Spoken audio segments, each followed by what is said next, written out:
This is now the third major accident in the last couple of weeks in the US where there was some hazardous spill or some crazy train derailment. And I want to touch on a couple things, make some comments in this video. I'm not going to talk in detail about the news itself, but what the implications are in this time. Now, there are multiple layers that you have to see this. And I've been talking about we are in a season of great exposure where you are seeing the enemy and his devices and how he's working, and also as a part of this great awakening movement. And so fear not. A lot of people are reacting in some crazy way, but I've been saying before, do not take news at face value. There may be other things behind the scenes that are working, and people are going to write it off as being some crazy, just out of left field type of thinking. But this is where you need to exercise discernment, because again, when somebody tells you something and they tell you to look this way, there's something else going on over this way. And so that's why you need discernment in this hour. Now, recently in Tucson, Arizona, a tanker truck carrying nitric acid, an extremely hazardous and highly corrosive acid causing severe lung damage if inhaled, was the latest accident among two other ones. If you heard of the Palestine, Ohio train derailment with 141 cars, 14 of them carrying vinyl chloride, and then others with butyl acrylate.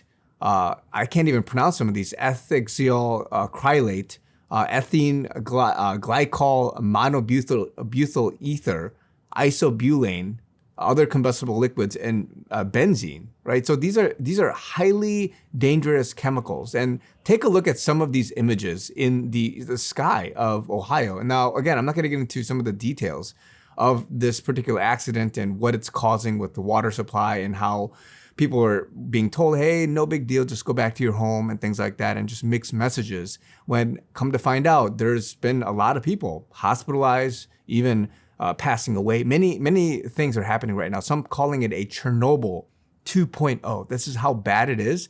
But yet people are saying, it's okay. Just look this way, look that way. No big deal. Just go back to what it is. And we don't know what the repercussion is of this. So I'm not here to talk about that specifically and how it's affecting the environment and all that stuff.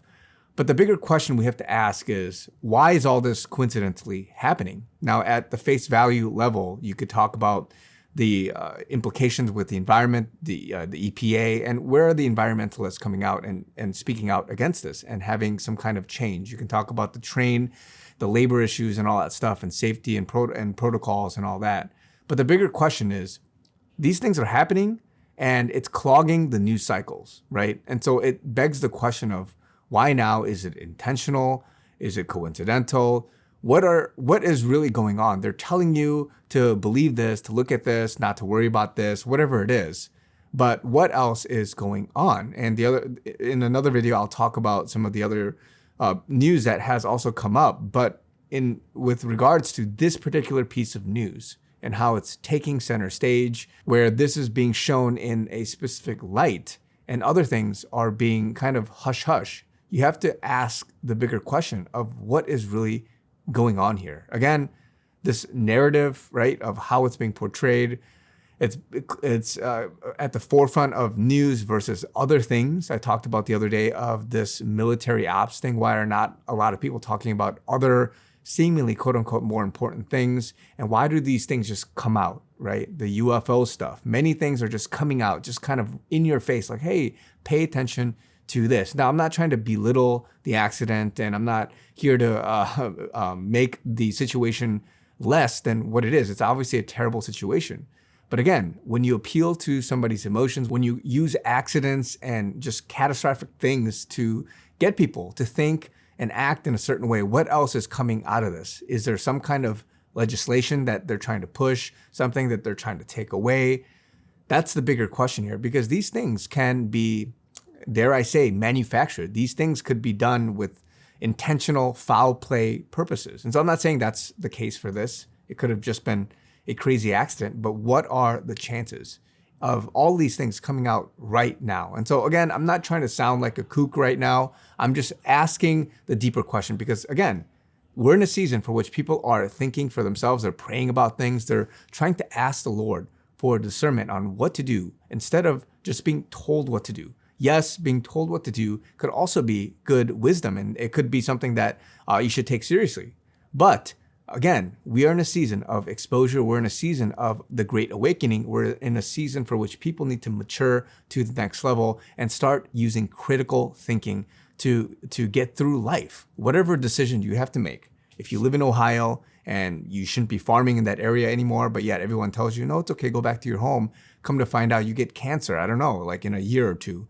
I'm not trying to say that's what the case is, but again, if you're told what to do and you act on that as opposed to asking the Lord for discernment on how to decipher and discern the news and see, is there other layers to it? You take something, news at face value, then you are left with certain things that you think through, right? The actual vinyl chloride and the chemicals itself. You think about those things, but then behind it, are there other things that they're hiding that is trying to clog, again, the news cycles that they're trying to get your attention to? You look over here, something else is going on over here. What are they doing this as to push something else that's coming down the pipeline? Those are questions that you want to ask yourself, as opposed to, again, taking things at face value. So I'm just trying to bring this to your attention as, yes, this is terrible. This is something that we have to speak out against. And it's, I don't know yet how bad this is. Is it really a Chernobyl 2.0? And does that require something else that we need to step up and change with this whole thing? Maybe it is that, or maybe there's something else behind it.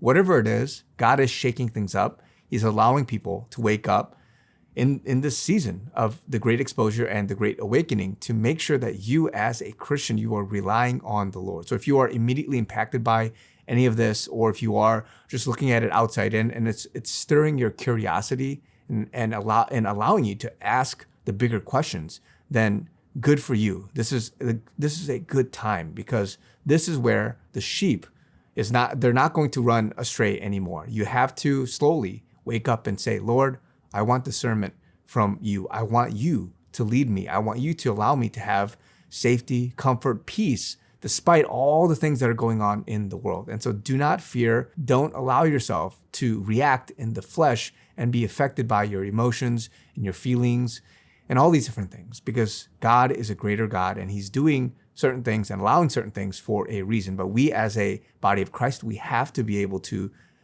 step up into a higher level of maturity, of wisdom, of discernment in this hour. So love you guys. Food for thought. Pray about it. Love you guys. Talk to you guys very soon.